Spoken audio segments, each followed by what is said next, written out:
comes here to say goodbye to their home in formerly here. There's a bar in here, which makes sense considering there are 100 bridges and 24 islands. Imagine this would be beautiful inside.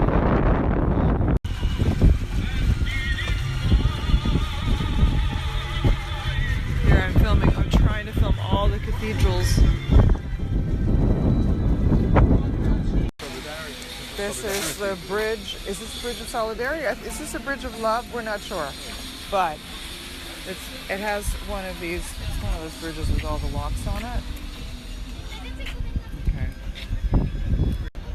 Not really sure. There's a bunch of TV reporters here.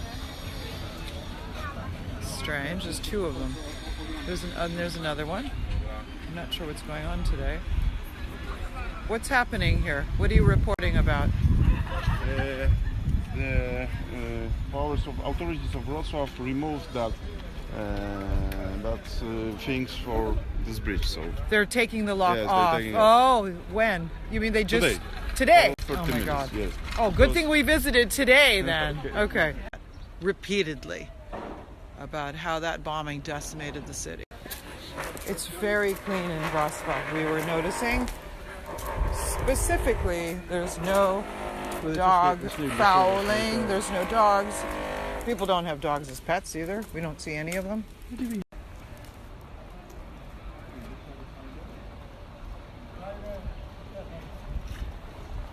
We see a lot of clerics, we see a lot of priests. George pointed out that the whole country is Catholic, and that the reason the churches are in such impeccable condition until today and are among the best preserved and restored pieces of architecture is because of the church.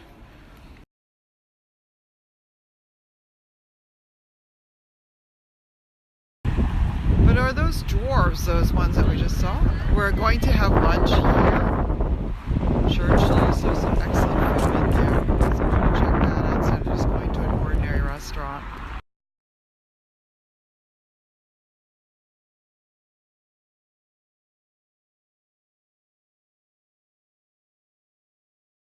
We're eating in the market. Yes, one pierogi. Okay, and no one speaks English. This is actually very fine. Yeah, okay. No problem, no problem. We try a pierogi. See behind me? All those French students. There's like all these boy and girl guides, and we just sat with a bunch of them at lunch. We decided to take a look in the market, and then look at these tomatoes. They look really disturbed. They look like human organs of some sort, or pumpkins.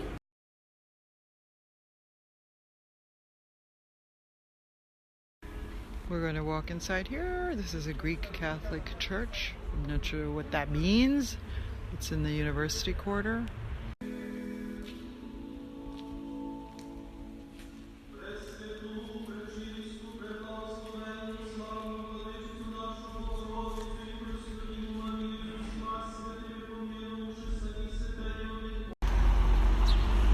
I love this building.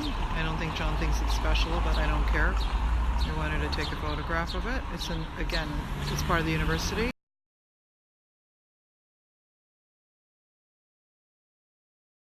Remember what I was saying about the dwarves, and I need to study this. Okay, this one is, I just found him here. John just noticed him. They're all over the place, and you've got to look out for them. Again, there's 400 up to 600 of them.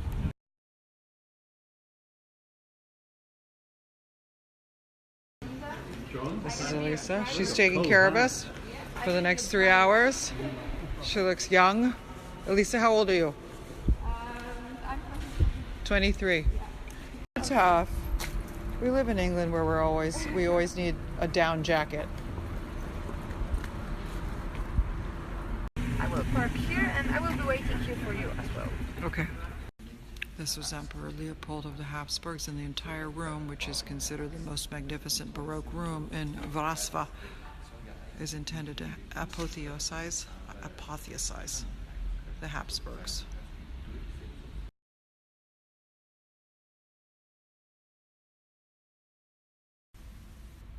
Here Here's the whole crazy Baroque confection of a room.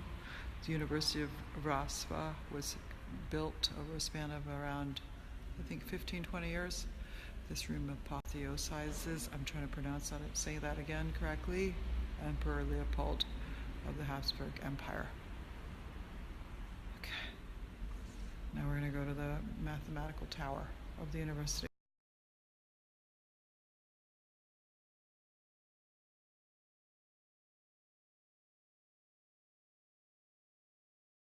I'm now at the top of the university's mathematical tower, which was actually, it was actually an astronomical observation tower, more than, even though it's called the mathematical.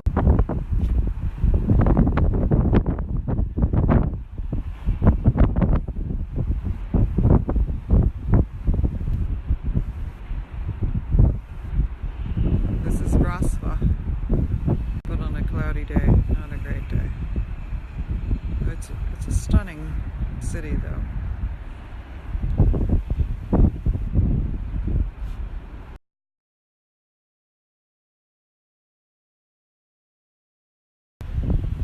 Put this in your pipe and smoke it. Think about the fact that this entire city was rebuilt in the past 20 or 30 years to recreate what it used to look like. I'm having yet another one of those amazing tourism experiences where there's no tourism or very little tourism, especially because it's Tuesday and it's not sunny out. There is an incredibly cool exhibition of sundials in the mathematical tower right now, which is a source of unending fascination for John, and they're very beautiful instruments, and I've never actually seen an exhibition of sundials, so it's pretty amazing.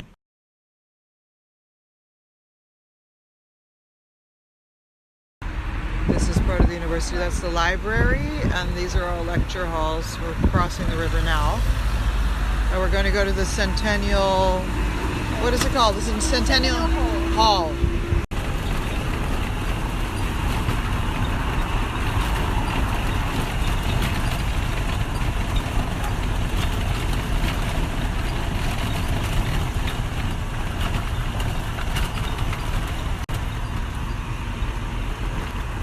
I'm just running the video to show you what the real part of the city looks like outside of Old Town.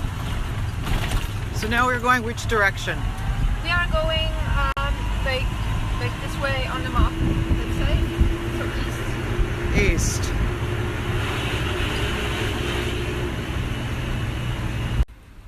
This is Centennial Hall. It was built between 1911 and 1913. It holds 10,000 people. It was the largest such concrete structure at that time. And importantly, Hitler gave many speeches here where he enjoyed enormous support in the population when it was a German city. This was a German stronghold. I mean, a Nazi stronghold.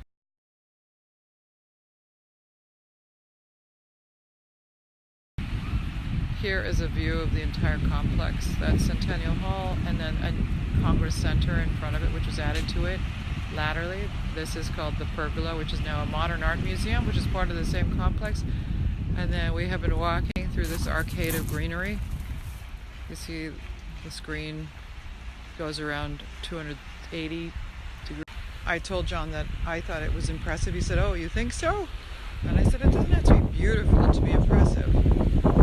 Something can be extremely impressive without being beautiful." And also historically, this is obviously very important.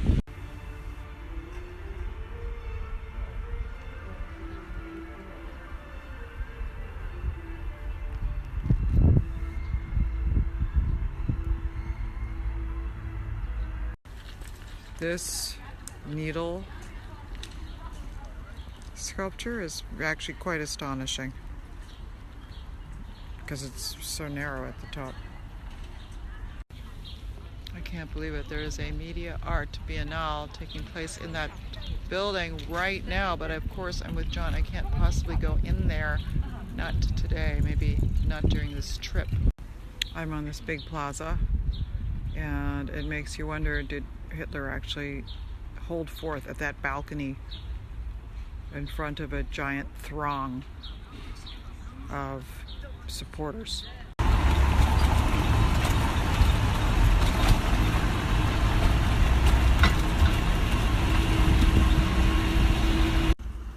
This structure is called Panaroma of Raclawice. I don't know how to pronounce it. It contains one giant painting which depicts the Kosciuszko uprising and the Polish victory over Russia. What about it? 1st of August or not? Or nothing.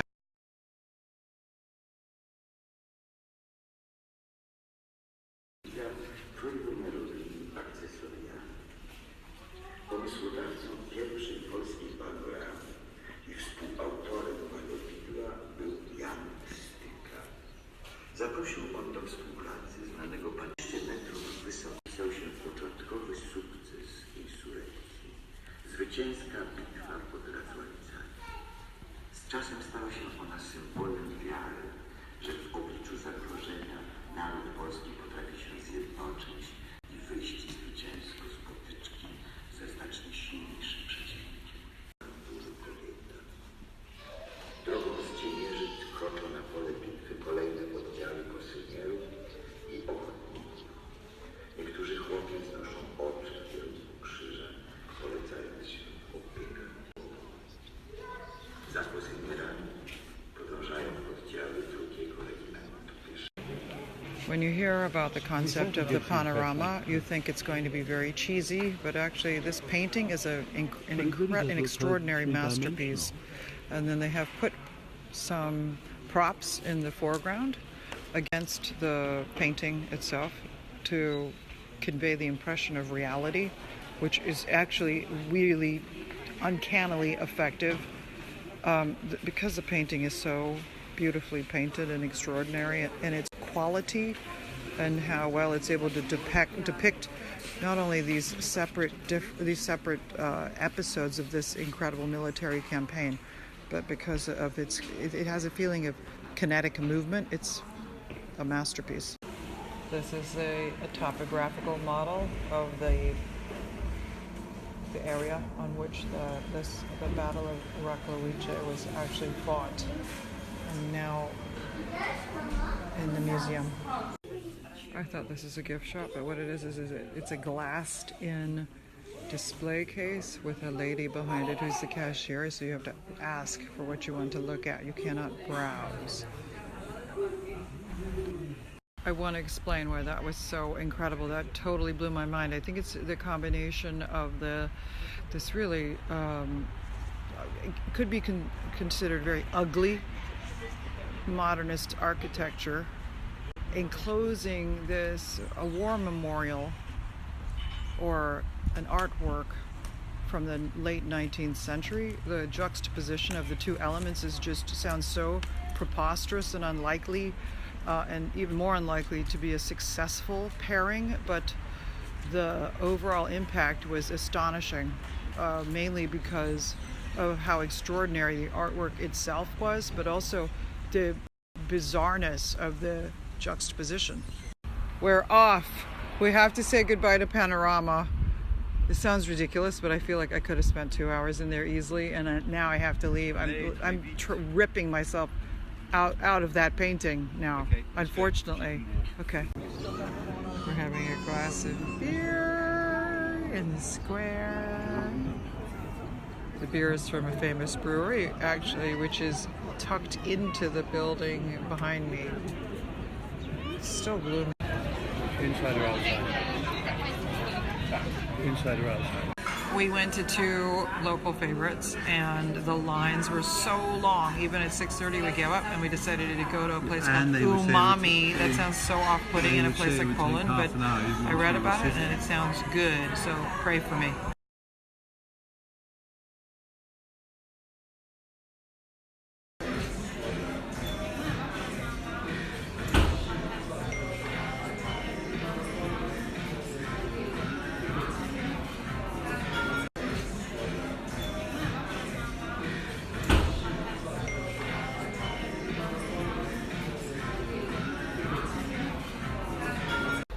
We're strolling around after dinner at dusk, and look at what these are women faces. We'll come back in the daytime.